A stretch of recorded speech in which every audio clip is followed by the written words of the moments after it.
আমাদেরকে যারা ধর্ম ব্যবসায়ী বলে ওদেরকে বলবেন আয়নায় যেন তাদের চেহারা দেখে নিয়ে। আমরা কোনোদিন ভোট, ক্ষমতা, টাকা পয়সার লোভে আমাদের লেবাস পাল্টাইনি। এখন নির্বাচনের টাইম, যতবার সুযোগ পাবি ততবার নামাজ পড়বি। এখন নির্বাচনের টাইম, যতবার সুযোগ পাবি ততবার নামাজ পড়বি। এই জন্য বলেছি, কেউ কেউ আবার ভোটের আশায়, ক্ষমতার আশায় মাঝে মাঝে 5 ওয়াক্ত 7 ওয়াক্ত করে ভোটের টাইম আসলে একটা জানাজা শুদ্ধ মিস দেয় না। আছে না নাই? কান খাড়া করে শুনে রাখুন। বলে ওদেরকে বলবেন আয়নায় যেন তাদের চেহারা দেখে নিয়ে।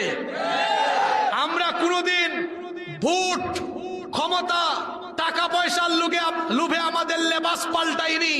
বরং যারা কথায় কথায় আমাদেরকে ধর্ম ব্যবসায়ী বলে, তারা ভোট, ক্ষমতা, টাকা পয়সার আশায় লেবাস পাল্টায়, সুরত পাল্টায়। সুতরাং ধর্ম ব্যবসায়ী আমরা নই।